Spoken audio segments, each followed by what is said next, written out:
2025년도 문제 풀어보도록 하겠습니다.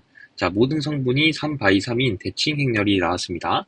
자, 대칭 행렬이 나왔고, 자, A가 바로 다음 조건을 만족시킨다고 합시다. 자, 하나씩 간단하게 볼게요. 자, A의 행렬식은 32, 그리고 A 인버스 마이너스 2분의 1의 0공간은 두 벡터로 생성된다. 자, 여기까지만 보고 우리가 알아낼 수 있는 것을 일단 뽑아보도록 할게요. 자, 첫 번째. 자, n 곱하기 n인 대칭 행렬에 대해서 보도록 할게요. 자, 제가 정리를 적어놨습니다.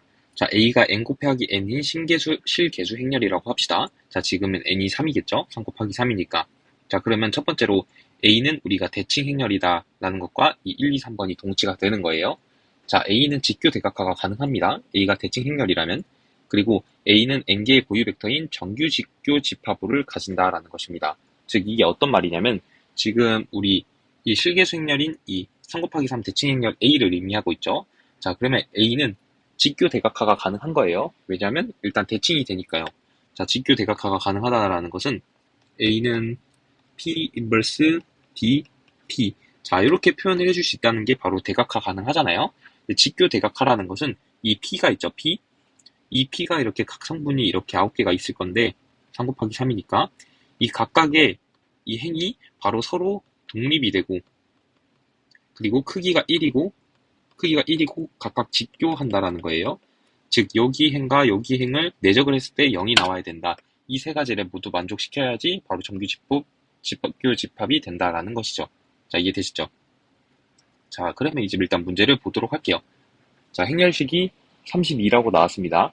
자, 우리는 행렬식을 어떻게 구하려면 n 곱하기 n 행렬이 있을 때 바로 이 람다 1부터 람다 n까지 서로 다른 람다가 n개가 존재한다면 바로 람다 1부터 람다 n까지 곱해준 게 바로 우리는 디터미넌트, 즉 행렬식 값이 된다라는 것을 알 수가 있겠죠.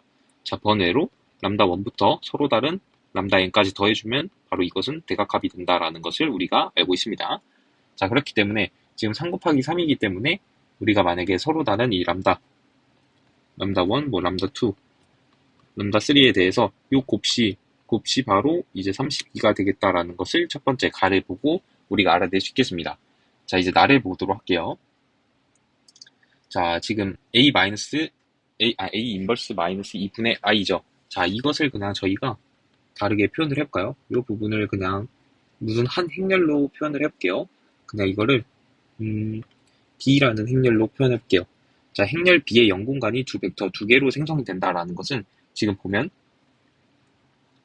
0공간이 두 개로 생성이 되니까 널리티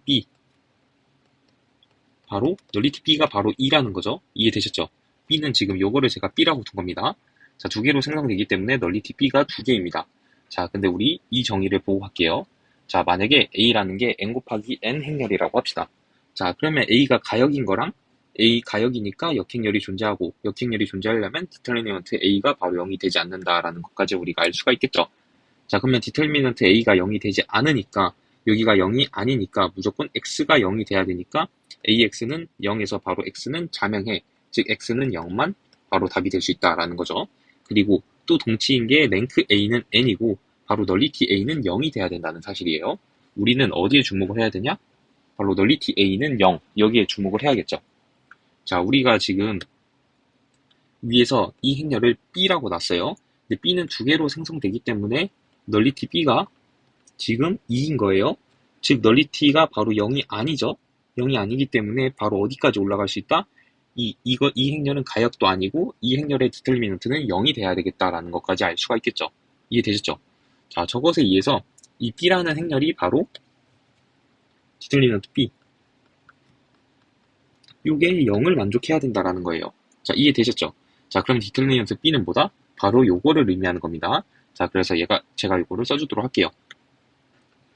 디터미넌트 A 인버스 마이너스 2분의 1i. 자, 요게 바로 0이 돼야 된다는 거죠. 자, 이해 가시죠? 자, 그러면 이제 우리가 일반 우리 고유값을 구할 때 문제를 한번 봐볼게요. 자, 우리가 람다 i 마이너스 a. 자, 요거의 디터미넌트 값. 이게 0이 되는 이 람다를 우리는 고유값이라고 불러줬죠. 이해되시나요? 이때 우리가 이 람다를 고유값이라고 했다. 자, 근데 순서는 바꿔도 되죠? a 마이너스 람다 i로 계산해줘도 똑같은 값이 나오겠습니다. 자, 그래서 여기는 a 마이너스 람다 i나 그 람다 i 마이너스 a나 똑같기 때문에 우리가 그냥 순서를 편하게 눈에 익은 대로 바꿔줄게요. 2분의 1 i 마이너스 a 람다. 아, a 인버스죠. a 람다가 아니고. 자, 이렇게 바꿔줘도 되겠죠. 자, 그러면 다시 요꼴이랑 비슷해졌으니까 우리가 한번 해석을 해봅시다. 자, 만약에 람다 i 마이너스 a의 디터미넌트가 0이 되면 이때 우리는 이 람다를 바로 고유값이라고 우리가 칭해줬어요. 자, 근데 지금은 a 인버스에 대해서 보고 있는데 2분의 1 i 마이너스 인버스가의 디터미넌트 값이 0이 되면 바로 요 자리에 있는 게 a 마이너스 1의 고유값이 된다라는 것을 알 수가 있겠죠. 자, 그래서 우리가 여기서 알 수 있는 게 2분의 1이 바로 a 인버스의 고유값이 되겠다라는 것을 알 수가 있겠죠. 이해되시죠? 자, 그리고 우리 ak의 만약에 a의 고유값이 람다라고 합시다. 자, 그러면 a의 k승 고유값은 바로 람다의 k승이 되는 우리 공식을 알고 있으실 거예요. 자, 그러면 a의 인버스의 고유값이 지금 2분의 1이잖아요. 자, 그러면 a의 고유값은 어떻게 되나요? 여기에 그냥 마이너스 1승을 또 해준 거니까 여기에 인버스를 한 2가 바로 a의 고유값이 되겠다라는 것을 알 수가 있겠죠. 자, 그러면 이제 우리는 a의 고유값이 2가 하나 나왔다라는 것을 알 수 있는데 두 벡터 이것이 바로 둘 다 고유값 2를 가지니까 우리는 두 개의 고유값 a의 두 개의 고유값은 지금 벌써 2와 2가 나왔다라는 것을 알 수가 있겠죠. 자, 근데 곱시 32니까 이 4에다가 32여야 되니까 마지막 하나의 고유값은 8이 되겠다라는 소식을 우리가 알 수가 있겠습니다. 자, 그래서 이 P라는 것을 적어보면 D라는 것을 적어주면 D는 바로 2, 2, 8 그리고 0, 0, 0, 0, 0, 0 자, 이렇게 되는 것을 알 수가 있겠죠. 자, 여기 0입니다. 8이 아니고 자, 이렇게 되겠습니다. 자, 그리고 우리는 지금 D와 P를 구하는 거죠. 자, D는 지금 제가 여기 구해놔서 D는 우리가 해결을 했으니까 이제 P를 구해야 됩니다. 자, 근데 생각해야 되는 게 우리 P는 바로 정규 직교 집합으로 구성되어 있는 거예요. 이해되시죠? 자, 그러면 일단 2에 대응되는 두 벡터 이게 일단 올 것이고 P라는 것은 1, 1, 마 1, 그리고 1, 1, 2, 마 3 그리고 여기에 땡땡땡 요 8에 대한 게 와야 되는데 우리는 정규 직규 집합인 것을 알 수가 있겠죠. 자, 그래서 만약에 이것을 U1이라 하고 이것을 U2라고 하면 뭐 U1, U2가 뭐 이렇게 나와 있을 겁니다. 이건 우리가 그람시미트로 정규 직규 기자로 만들어주고 이것을 쭉 뚫고 나가는 바로 요것과 요거 두 개를 외적하면 바로 이것을 구할 수 있고 정규 직교 기저가 되는 것을 알 수가 있겠죠. 그렇기 때문에 우리가 이 008에 대한 것은 바로 이 두 개를 외적한 다음에 크기가 정규니까 1이 되게 만들어줘야 되겠다라는 것을 알 수가 있겠죠. 자, 그러면 저 두 개를 외적해 봅시다. 1, 마 2, 1 그리고 1, 2, 2, 마 3, 마 3 자, 요거를 외적해 주도록 합시다. 자, 외적해 주도록 하면 첫 번째 거는 보지 않고 여기 곱하기 빼기 요거 해줘야겠죠? 그럼 6에다가 2 빼면 바로 4. 자, 그리고 여기 보지 않고 마이너스 붙여주고 마이너스 3에다가 마이너스 1 하면 마이너스 4인데 마이너스가 있으니까 4. 자, 그리고 세 번째 거 보지 않고 2에다가 마이너스 2 하면 바로 4가 되겠죠. 자, 사실 그래서 P가 원래는 이렇게 될 수도 있겠죠. 근데 우리는 지금 서로 정규직교 집합일로 구성이 돼야 돼요. P를 그냥 이렇게 써주시면 안 됩니다. 이해되셨죠? 자, 그래서 일단 이 444는 바로 크기를 1로 해주려면 4의 제곱 곱하기 여기 3이겠죠? 4의 제곱 더하기 4의 제곱 더하기 4의 제곱이니까요.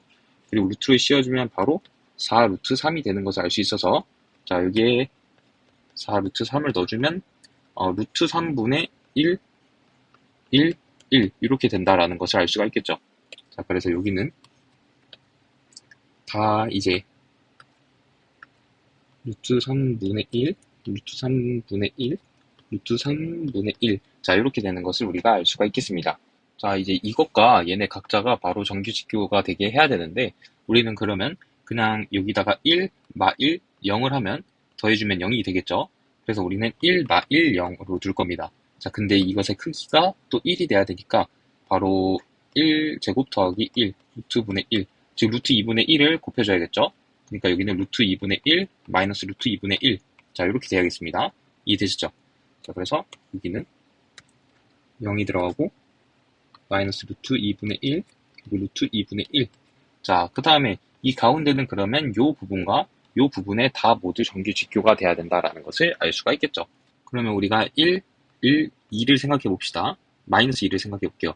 자, 그러면 루트 3, 루트 3분의 1하고 여기는 마이너스 루트 3분의 2가 되니까 0이 되는 것을 알 수 있고 이쪽을 1, 마 2를 보더라도 루트 2분의 1이랑 마이너스 루트 2분의 1이랑 사라지니까 우리가 여기를 1, 마 2로 둘 수 있겠다라고 알 수가 있겠죠.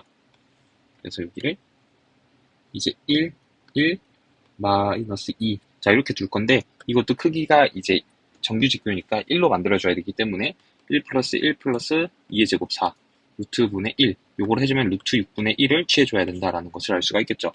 자, 그래서 루트 6분의 1을 다 넣어주면 루트 6분의 1, 루트 6분의 1, 루트 6분의 2. 자, 요렇게 된다라는 것을 알 수가 있겠습니다. 자, 근데 우리가 지금 지금 P의 전치가 바로 D1, D2, D3 이렇게 차이가 난다고 우리가 나와 있죠. D1, D2, D3니까 우리가 2, 2, 8 이 상태로 2에 대응하는 거, 2에 대응하는 거, 8에 대응하는 거 이렇게 차례대로 써줬으니까 요 P 값이 바로 우리는 직교 대각화하는 P가 되겠다라고 우리가 풀이를 해줄 수 있겠습니다.